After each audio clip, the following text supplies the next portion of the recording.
Hello everyone. तो आज हम लोग बहुत इंपॉर्टेंट चैप्टर पढ़ने वाले हैं विच इज ब्लड सर्कुलेशन। तो ह्यूमन फिजियोलॉजी जैसे कि पता है कि बहुत इंपॉर्टेंट है और नीट में सबसे ज्यादा क्वेश्चन ह्यूमन फिजियोलॉजी से ही पूछा जाता है। तो सबसे इंपॉर्टेंट चैप्टर है हार्ट। उससे समझने से पहले हमको समझना है ब्लड के बारे में। तो ब्लड क्या है हमारा? Blood is a connective tissue. अब कनेक्टिव टिश्यू है तो किसका बना होगा? मेसोडर्म का बना होगा, राइट? तो blood is mesodermal in origin. अच्छा, कितनी लेयर्स होती हैं हमारी? 3 लेयर्स होती हैं, एक्टोडर्म, मेसोडर्म, एंडोडर्म। ठीक है, जितना भी कनेक्टिव टिश्यू है वो किसका बना है? मेजरली मेसोडर्म का बना रहता है। बाकी कनेक्टिव टिश्यू और ब्लड में क्या डिफरेंस है? कनेक्टिव टिश्यू में बेसिकली 3 कंपोनेंट्स होते हैं, सेल्स, मैट्रिक्स और फाइबर्स। बट ये ब्लड बाकी कनेक्टिव टिश्यू से कैसे सेपरेटेड है? ब्लड में फाइबर्स नहीं है, सेल है, मैट्रिक्स है, ठीक है, बट फाइबर्स नहीं है। तो ये कैसा हो गया हमारा? Fibre less connective tissue. ठीक है, ब्लड के फॉर्मेशन को क्या बोलेंगे? ब्लड की फॉर्मेशन को बोला जाता है हीमोपोइसिस। हीम मतलब ब्लड, पोइसिस मतलब बनना। तो haemopoiesis is the formation of blood. कहाँ बनता है ब्लड? ये क्वेश्चन है, बताना। ठीक है, तो अब हम ब्लड के बारे में पढ़ते हैं। ब्लड में जैसे कि हमने पढ़ा कितने कंपोनेंट्स है? एक सेल है, एक मैट्रिक्स है। तो मैट्रिक्स क्या है यहाँ पे? मैट्रिक्स है हमारा प्लाज्मा और सेल क्या है हमारा? ब्लड कॉर्पस्कल्स। अब इंपॉर्टेंट क्वेश्चन क्या है जो नीट में पूछा जाता है? परसेंटेज, कितना परसेंट प्लाज्मा है? 55% हमारा प्लाज्मा है। ब्लड कॉर्पस्कल्स कितने परसेंट प्रेजेंट है? 45%। ठीक है, ये इंपॉर्टेंट है, आपका नीट का क्वेश्चन है। ठीक है, नेक्स्ट हम पढ़ेंगे। अब दोनों के बारे में सेपरेट पढ़ना है हमको। सबसे पहले तो मैं ब्लड कॉर्पस्कल्स के बारे में बता दूं क्या क्या है। ऑब्वियसली आरबीसीज, जिसको हम और क्या बोलते हैं? इरिथ्रोसाइट्स। इरिथ्रो मतलब आरबीसी, रेड, और साइट मतलब सेल, तो इरिथ्रोसाइट्स। नेक्स्ट है डब्ल्यूबीसीज, जिनका दूसरा नाम क्या है? ल्यूकोसाइट्स।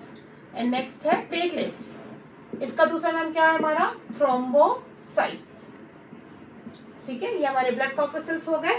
प्लाज्मा में क्वेश्चन सब क्या आते हैं इस पे ध्यान देना अपने को। सबसे पहले प्लाज्मा बना किसका है?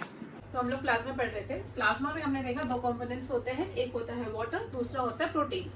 तो 90 to 98% इज वाटर। ये बहुत ज्यादा नीट में पूछा जाता है क्योंकि बच्चे कंफ्यूज होते हैं और लिख के आते हैं 90 to 98% of blood is water, जबकि ऐसा नहीं है।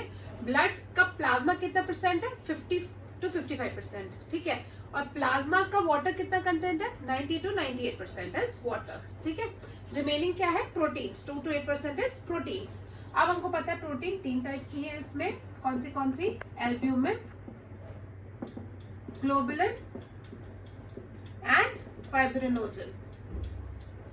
ठीक है, एल्ब्यूमिन सबसे अबंडेंट। अगर कोई प्रोटीन पूछा जाता है कि ब्लड में सबसे ज्यादा प्रोटीन कौन सी है, तो आंसर विल बी एल्ब्यूमिन, सबसे ज्यादा है। करता क्या है, काम क्या है? ब्लड कोलॉइडल ऑस्मोटिक प्रेशर को मेंटेन करना। मतलब क्या होता है?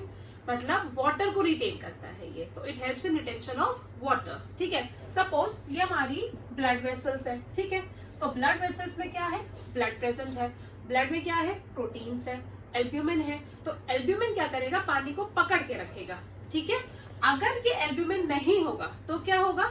जितना भी प्रोटीन वो है, वाटर है, वो बाहर आ जाएगा। जब वाटर बाहर आ जाएगा वो टिश्यू में एक्यूमुलेट होने लगेगा और वहां पे आपको क्या दिखेगी? स्वेलिंग्स। कभी कभी हम लोग यहाँ पे स्वेलिंग हो जाती है। क्यों हो जाती है? वाटर बाहर आ गया है टिश्यूज में। क्यों आया है? क्योंकि जो एल्ब्यूमिन है उसका अमाउंट डिक्रीज हो गया है। ठीक है, तो एल्ब्यूमिन का काम क्या है? It helps in retention of water. Next है ग्लोबुलिन। ग्लोबुलिन 3 टाइप के हैं, अल्फा, बीटा एंड गामा। जो इंपॉर्टेंट है वो क्या है? Gamma globulin. इसको हम नॉर्मल लैंग्वेज में क्या बोलते हैं? IG। ये हम लोग इम्यूनिटी में डिटेल में पढ़ेंगे। इम्यूनोग्लोबुलिन कितने टाइप के हैं? 5, GAMED। कैसे याद रखेंगे? गेम तो बहुत खेलते होंगे, तो भाई गेम्ड। ठीक है, तो ये कौन सी है? IgG, IgA, IgM, IgE, IgD। सबका एक पर्टिकुलर फंक्शन है जो हम डिटेल करेंगे इम्यूनिटी में। ठीक है, लास्ट है हमारा फाइब्रिनोजन। फाइब्रिनोजन कहाँ काम आता है? क्लॉटिंग में। ठीक है, क्लॉटिंग में हेल्प करता है, आपको पता है, इंपॉर्टेंट है।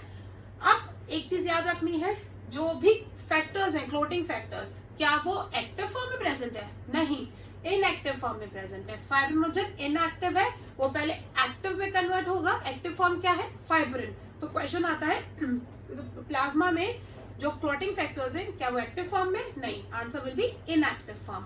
प्लाज्मा का कलर पूछा जाता है, कैसा कलर होता है? स्ट्रॉ कलर फ्लूइड होता है। और इन सब के अलावा क्या प्रेजेंट होता है प्लाज्मा में? प्रेजेंट होता है हमारा सोडियम, ठीक है, sodium, potassium, calcium, bicarbonates and amino acids. तो ये भी इन सब के अलावा कुछ क्वांटिटी में प्रेजेंट होता है।